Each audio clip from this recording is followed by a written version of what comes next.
안녕하세요.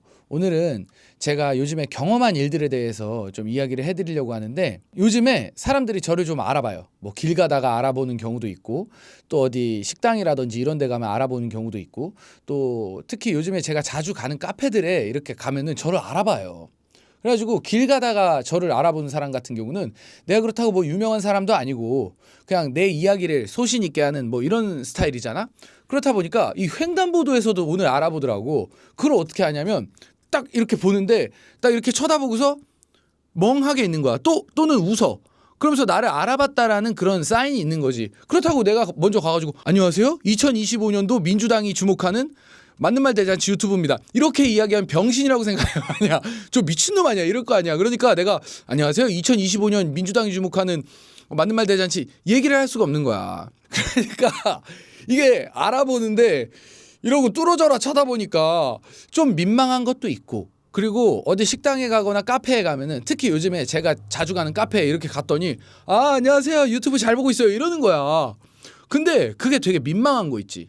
그러니까 왜 그러냐면 여러 가지 이유가 있겠지만, 일단 첫 번째로는 이 보수의 현 주소를 알 수가 있어요. 그러니까 내가 그냥 나 스스로 자격지심인지는 모르겠는데, 이 좌파적인 발언이라는 거는 소신이 있다라고 우리가 어떤 아이덴티파이가 돼 있잖아. 좌파적인 발언은 소신이 있고 개념이 있는 그런 개념 발언이고, 이런 뭐 윤석열 탄핵을 반대한다거나 이 계엄을 뭐 옹호한다거나 내란 동조를 했다라고 이렇게 사람들이 생각을 하잖아. 그거에 대한 어떤 네거티브적인 거. 사람들이 나를 네거티브하게 바라볼 것이다. 나를 개념 없는 사람으로 바라볼 것이다. 나를 수구 꼴통, 가스통이라고 생각을 할 것이다. 라고 생각이 드는 거야. 자격지심이겠지. 그렇게 그 사람이 생각 안 할 수도 있겠지.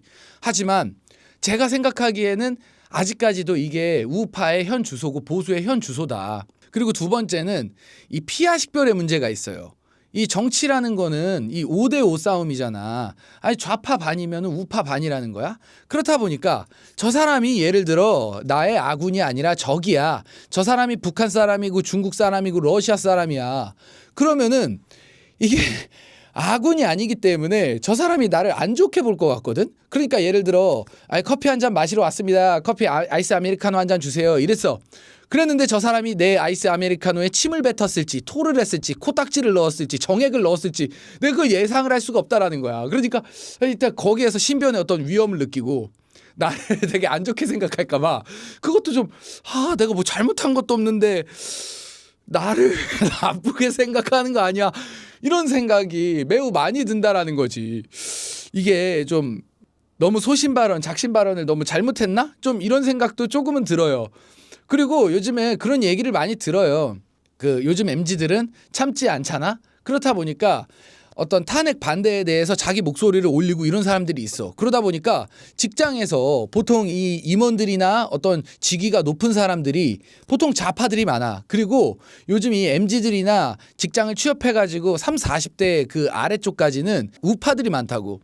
그렇다 보니까 이 사람들이 자기 목소리를 드러내면은 자기한테 어떤 피해가 끼쳐지는데, 유튜버들을 보면서 이 우파적인 발언을 그냥 임원이 있든 직원 높은 사람이 있든 그냥 해버리는 거야. 그 사람들은 드러내면서 이야기를 해도 아래 직원들은 사실 그러면 안 되거든요.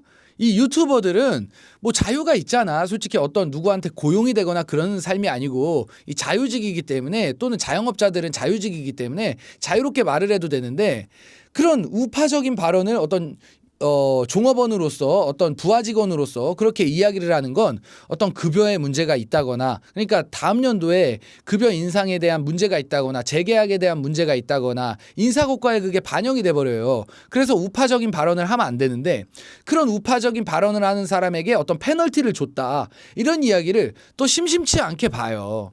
그렇기 때문에 지금 이것들을 보면서 어떻게 생각을 해야 되냐면, 아직까지도 우파의 현 주소가 이렇다.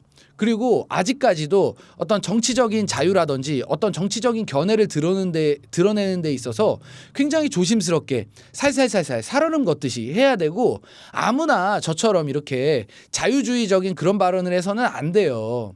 그러니까 남이 나를 미워할 수도 있다라는 생각을 해야 된다니까. 진짜 아이스 아메리카노에다가 정액을 넣을 수도 있다라는 생각으로 그렇게 해야 돼. 그리고 뭐 어떤 짜장면집이라든지 이런 데 가가지고도 내 짜장면에 침을 뱉을 수도 있다라는 그런 생각을 하면서 우리가 우파적인 발언을 해야 된다라는 거야. 그렇기 때문에 이 좌파적인 발언은 하기가 쉽습니다. 모두의 박수를 받기 때문에. 근데 저도 이렇게 경험을 하면서 제가 나랑 아군이야 적군이야? 이거 피하 식별이 안 되는데 제가 나를 이상한 사람으로 바라보지 않을까? 그리고 내가 유튜브에서 무슨 말을 했지? 육두문자를 뱉었지. 되게 자유주의적인 발언을 했지. 이재명 찌재명이라고 했지. 산부인과 의사라고 했지. 회음부 찢으면 안 된다라고 얘기했지. 이거를 저 사람이 보지 않았을까? 저 남자가 보지 않았을까? 저 여자가 보지 않았을까? 사장이 보지 않았을까? 종업원이 보지 않았을까? 이런 생각을 엄청 많이 한단 말이에요. 특히 저를 알아볼 가능성이 매우 높죠. 왜냐면은 요즘에 그 유튜브 쇼츠 이렇게 조회수를 보면은 제가 이렇게 조회수 순위를 보거든요. 근데 조회수가 한 4개만 합쳐도 조회수가 100만이 나왔어. 그렇다 보니까 뭐 30만, 20만 막 이렇다 보니까 나를 유튜브에서 한 번쯤은 알고리즘으로 볼 수밖에 없겠지. 아니 그거 당연한 거 아니야? 저 사람들이 내가 이 커밍아웃한 어떤 정체성에 대해서 또 내가 이런 소신 발언을 한 것에 대해서 나의 그 머릿속을 다 들여다본 거랑 마찬가지란 말이에요.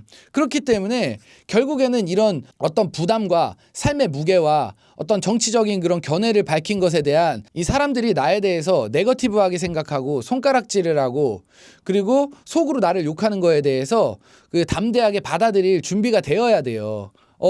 특히 저처럼 이렇게 얼굴을 까고 하는 사람들은 부담이 좀 있을 것 같아. 확실히 뭐 커밍아웃 해가지고 막 그 배인규 선생님처럼 그렇게 나가가지고 막 뭐 이렇게 하지 않는 이상은 이거 샤이한 사람들은 좀 어려워.